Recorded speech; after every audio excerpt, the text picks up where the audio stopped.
YouTube में आपका स्वागत है।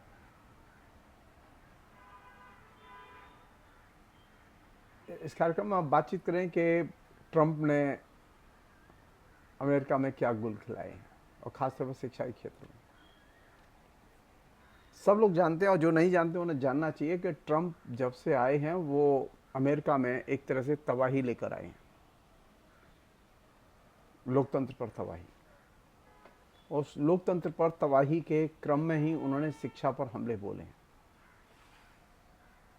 और उनका जो ताज़ा हमला आया है वो है कोलंबिया यूनिवर्सिटी पर।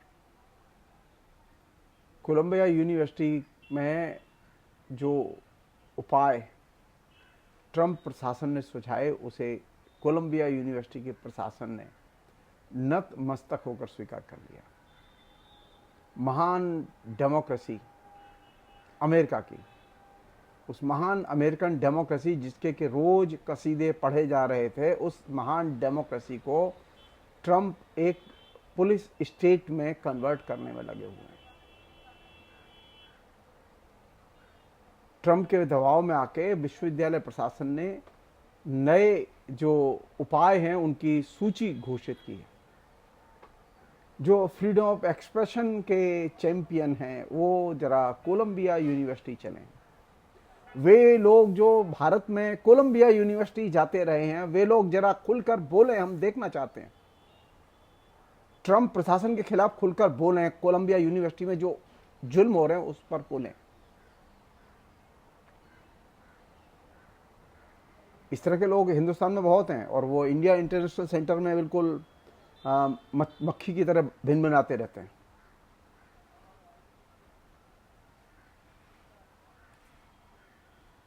विश्वविद्यालय प्रशासन ने जो उपायों की सूची जारी की है उसमें जैसे कैंपस में नकाब पहनना या बुर्का पहनना, इस पर पाबंदी है और किसी को भी गिरफ्तार करने, हटाने, अंदर ले जाने के लिए 36 विशेष अधिकारियों की नियुक्ति की गई है और एक वरिष्ठ प्रवोस्ट को ये जिम्मेदारी दी गई कि वो मध्य पूर्वी एशियाई, दक्षिण एशियाई और अफ्रीकी अध्ययन के विभागों के साथ साथ फिलिस्तीन अध्ययन केंद्र की खास निगरानी रखे।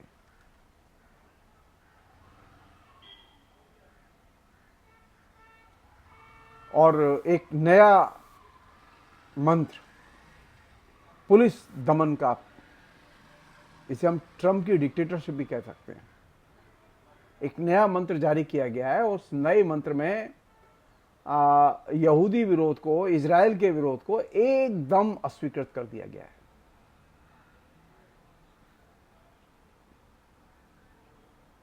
अब कोई भी व्यक्ति इजराइल की आलोचना करके वहां विश्वविद्यालयों में कोई प्रोग्राम नहीं कर सकता। ये कोलंबिया यूनिवर्सिटी ने जो नया जो ढांचा एडॉप्ट किया उसके चलते विश्वविद्यालय के अंदर जो फ्री एक्सप्रेशन है और डेमोक्रेटिक राइट्स हैं, इन पर अब कैंपस के अंदर चर्चा नहीं हो सकती। भारत के अनेक नामी ग्रामी लोग हैं जो एकेडमिक फ्रीडम के चैंपियन हैं। वे अमेरिकी पॉलिटिक्स के तहत हिंदुस्तान में पॉलिटिक्स कर रहे हैं। अब अमेरिका में वो देखना चाहता हूं कि अमेरिका में वो कितना प्रतिवाद करने के लिए जाते हैं, लिखते हैं, उनके समर्थक वायर से लेके स्क्रॉल तक कितना लिखते हैं, ये देखने की चीज है। और वे लोग खासतौर पर जिनका कोलंबिया यूनिवर्सिटी से खास संबंध है, अमेरिका से खास संबंध है, बार बार अमेरिका की यात्राएं की। मैं तो कभी अमेरिका गया ही नहीं, मैं कहीं किसी भी देश में नहीं गया, एक ही जगह नौकरी की और वहीं से खत्म हो गई मेरी नौकरी। क्योंकि ये पिछले दिनों बहुत चर्चा सुनी थी एकेडमिक फ्रीडम के बारे में बोलने वालों की, और हिंदी वाले तो एकदम महान ज्ञानी लोग हैं। वो जिस विषय के बारे में नहीं जानते, संस्थान के बारे में नहीं जानते, उसके बारे में वो राय देने में एक्सपर्ट हैं। इसमें संपादक आते हैं, इसमें तमाम फेसबुक के लेखक आते हैं, इसमें और तमाम ऐसे जहीन लोग आते हैं जिनकी गुणों की प्रशंसा यहां न की जाए तो कम है। तो कोलंबिया विश्वविद्यालय ने ट्रंप प्रशासन के सामने पूरी तरह से समर्पण कर दिया है। ये आज की सबसे बुरी और खराब खबर।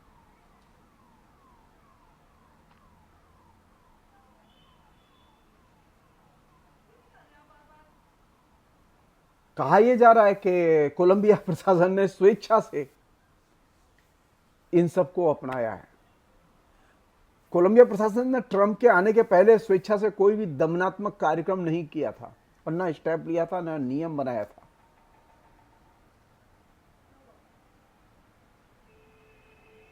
विश्वविद्यालय ने अपने इनिशिएटिव पर ट्रंप जो चाहते थे उसे इंप्लीमेंट कर दिया। जैसे कि कोई अदालत में जाके न कह सके कि प्रशासन के दबाव में काम किया गया, कोई ट्रंप को नत्थी न कर सके। और इस तरह के कदम का एक लक्ष्य यह भी है कि ट्रंप प्रशासन का कोलंबिया यूनिवर्सिटी को समर्थन मिलता रहे। और एक और चीज है, ट्रंप ने जो तमाम किस्म के अटैक किए हैं एजुकेशन पर, जिनके बारे में क्रमशः बात करूंगा, उन अटैक में एक बहुत महत्वपूर्ण है कि जो संघीय वित्त, जो वहां के तमाम राज्य हैं उनके लिए जो पैसा तकरीबन $400 मिलियन की जो वित्त सहायता जाती है, फाइनेंशियल एड जाती है, जिसको कि ट्रंप ने विदहेल्ड कर दिया, उसको बहाल किया जाए।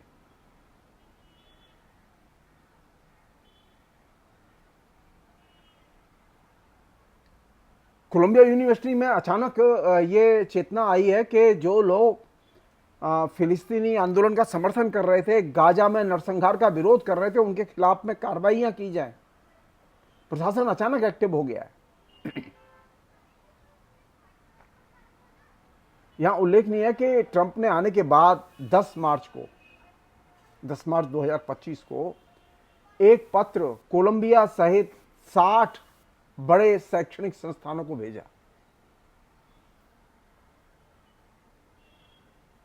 और इस पत्र के अंदर जो ये थी कि यहूदी विरोधी उत्पीड़न और भेदभाव, जो लोग इजराइल के खिलाफ बोल रहे हैं उन्हें यहूदी विरोधी कह के अब टारगेट किया जाएगा।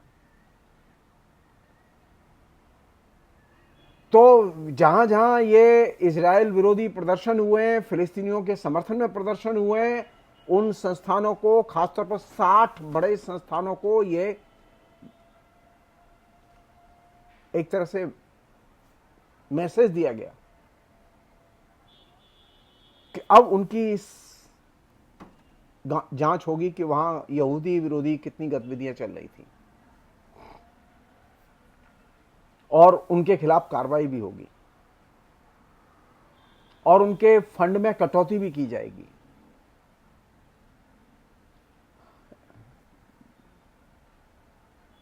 जो ही ये पत्र जारी किया गया 60 शैक्षणिक संस्थानों को, तो उसका असर ये डायरेक्ट हुआ। 10 मार्च को ये जारी हुआ, सिर्फ 3 दिन बाद कोलंबिया विश्वविद्यालय ने घोषणा की कि 22 छात्रों की डिग्री सस्पेंड की जाती है, या निष्कासित किए जाते हैं, या रद्द की जाती है। अब आप सोचिए, जुलूस में जाने की वजह से महान अमेरिकी लोकतंत्र में छात्रों की डिग्री सस्पेंड की जा रही है, या रद्द की जा रही है, या उन्हें यूनिवर्सिटी से निकाला जा रहा है, इसकी कार्रवाई हो रही है। कोलंबिया के भत्ते पर पलने वाले हिंदुस्तान में जो इंटेलेक्चुअल हैं उनकी लिस्ट देखिए आप, और उनके समर्थन में बोलने वाले जो हिंदी के मुखर आलोचक संपादक हैं उनकी लिस्ट देखिए, और फिर ये देखिए कि कोलंबिया ने छात्रों के ऊपर जो हमले किए हैं उस पर वे अभी तक चुप क्यों थे। 10 मार्च को ये ऑर्डर जारी हुआ है और 10 मार्च के बाद में आज 24 मार्च है, 15 दिन तकरीबन होने को आए। 22 छात्रों की डिग्री कोलंबिया यूनिवर्सिटी के उनसे छीन ली गई, या उन्हें निष्कासित कर दिया गया, या उनकी डिग्री सस्पेंड कर दी गई।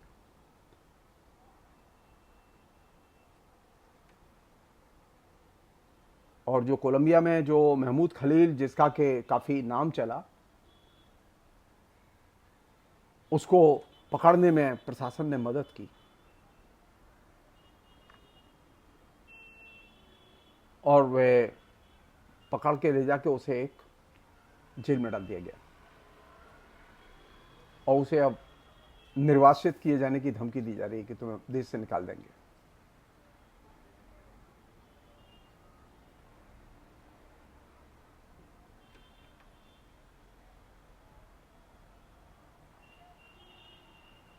महमूद खलील ने जो कदम उठाए गए उनका विरोध किया है और सही विरोध किया है। और वहां वैसे ही दक्षिणपंथी प्रोफेसर दबाव बनाए हुए हैं, जैसे कि वो जगह जगह एजुकेशन में हमले करते हैं, भारत में भी हमले करते हैं, अब व्यक्ति की स्वतंत्रता पर हमले करते हैं।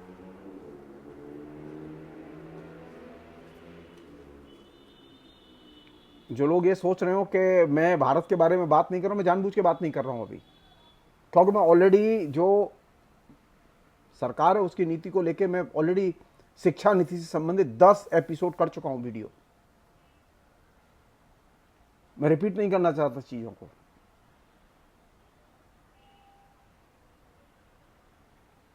तो अमेरिका में खुलेआम अभिव्यक्ति की स्वतंत्रता, अकादमिक स्वतंत्रता, इस पर ट्रंप प्रशासन हमले कर रहा है। इसका हर स्तर पर विरोध किया जाना चाहिए। और ये एकेडमिक फ्रीडम पर, एकेडमिक ऑटोनॉमी पर, एकेडमिक संप्रभुता पर जो हमले हो रहे हैं, ये हमले सिर्फ अमेरिका तक नहीं रुकेंगे, वो हमले पूरी दुनिया में फैलेंगे धीरे धीरे।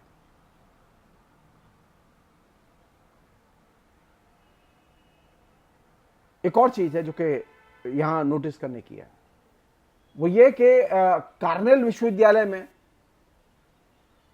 स्नातक के छात्रों और ब्रिटिश गाम्बियन नागरिकों को ये जो फिलिस्तीन के पक्ष में जो उन्होंने शांतिपूर्ण जुलूस में हिस्सेदारी की,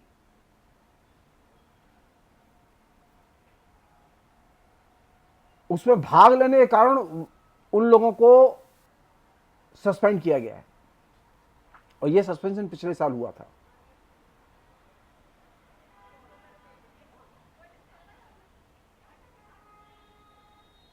अब उसका अगले कदम पर उन विद्यार्थियों को देश निकाला की तैयारी की जा रही है कि देश से निकाल दिया जाए।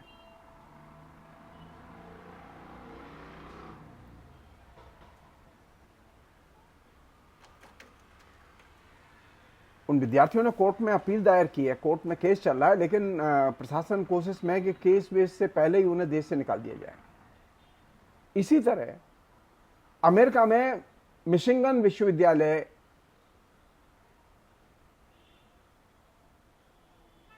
के प्रशासन ने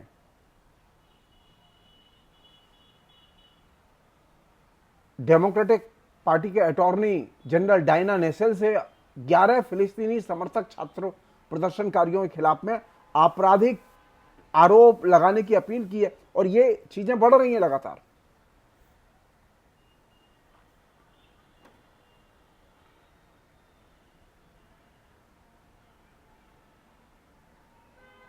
अमेरिका में टोलेन यूनिवर्सिटी में भी जिन छात्रों ने ये फिलिस्तीनी आंदोलन के समर्थन में, फिलिस्तीनी नरसंहार के समर्थन में आंदोलन करने वाले छात्रों के खिलाफ, जो टोलेन यूनिवर्सिटी में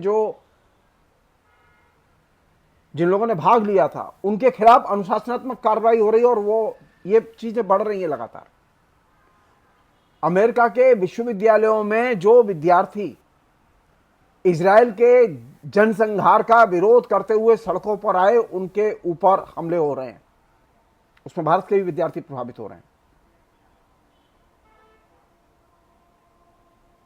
और ये वो मॉडल है जो कि एक तरह से डिक्टेटरशिप का मॉडल है, और ये पैदा कहां हुआ है? अमेरिका में। नए सिरे से इस डिक्टेटरशिप के मॉडल को फाइनेंस करना और प्रमोट करने का काम कर रहा है अमेरिका की बहुराष्ट्रीय कंपनियां, बड़े कारपोरेट घराने।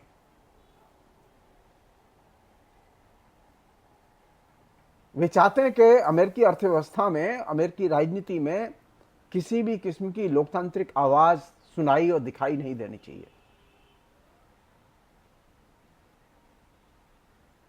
और ये जो अमेरिका का एलीट है वो इस पूरे के पूरे प्रोजेक्ट को लीड कर रहा है। जहां जहां दक्षिणपंथी ताकतें, तानाशाही की ताकतें सत्ता में आई हैं, वहां उन्होंने शिक्षा संस्थानों पर भीतर से और बाहर से हमले किए हैं। उनके हमले के तरीके रहे अलग अलग, लेकिन हमले किए हैं। और जो एलीट वर्ग है उसके मातहत हर चीज हो, अर्थव्यवस्था से लेकर शिक्षा तक, ये वो कोशिश की जा रही है।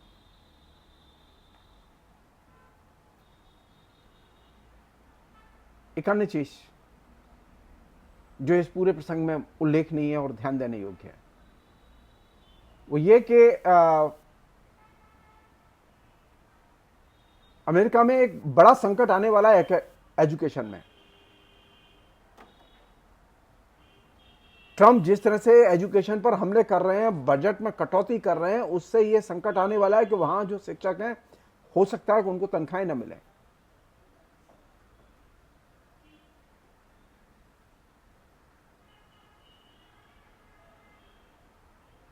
और इससे पूरी की पूरी शिक्षा व्यवस्था एकदम अराजकता में फंस जाएगी।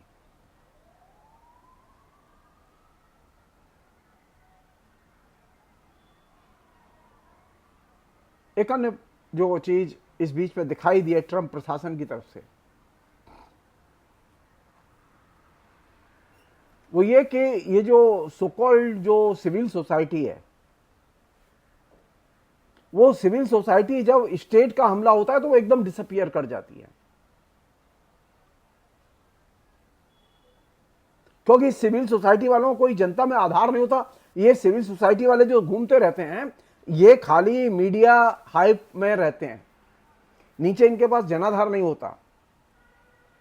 वे लोग जो शिक्षा को बचाना चाहते हैं, लोकतंत्र को बचाना चाहते हैं, वे इस चीज पर सोचें कि अगर आपको लोकतंत्र बचाना है तो आपके पास में क्लास ऑर्गेनाइजेशन होने चाहिए, समुदायों के, जनता के संगठन होने चाहिए, जन संगठन होने चाहिए। सिविल सोसाइटी से आप डेमोक्रेटिक राइट्स की रक्षा नहीं कर सकते। भारत में कितने हमले हो रहे हैं? सिविल सोसाइटी के लोग कहीं आंदोलन करते दिखाई दे रहे हैं?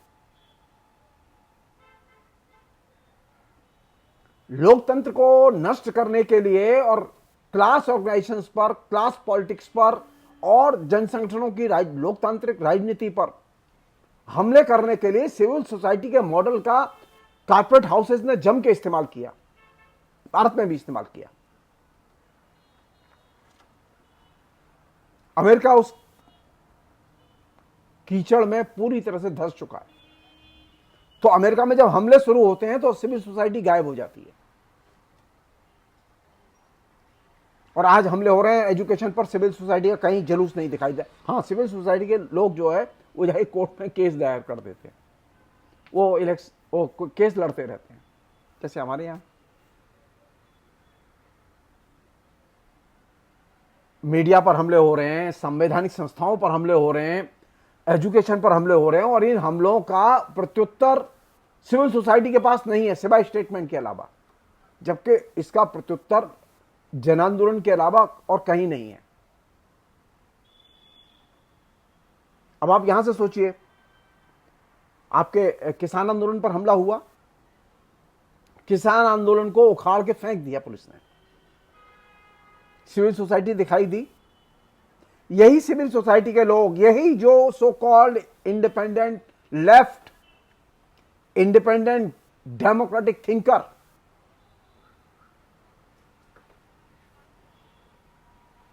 जो आए दिन सनसनाते हुए घूमते हुए नजर आते हैं सोशल मीडिया में, वो कहीं जमीन पर जुलूस निकालते हुए भी दिखाई नहीं दिए आपको।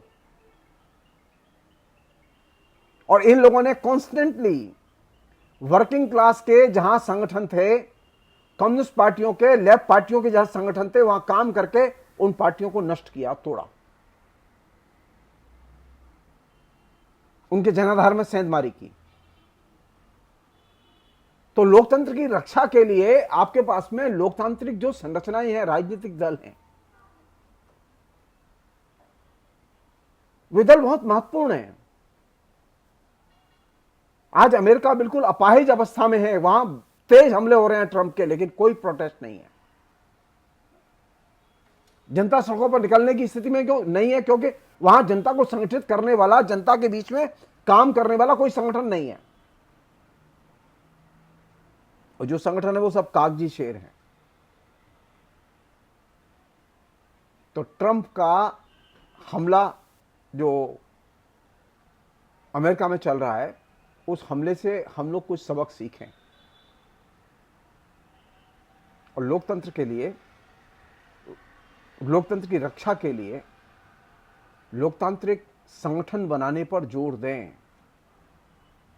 सिर्फ सिविल सोसाइटी के संगठन बनाने से काम नहीं चलेगा। फिलहाल इतना ही। बहुत बहुत शुक्रिया। Thank you.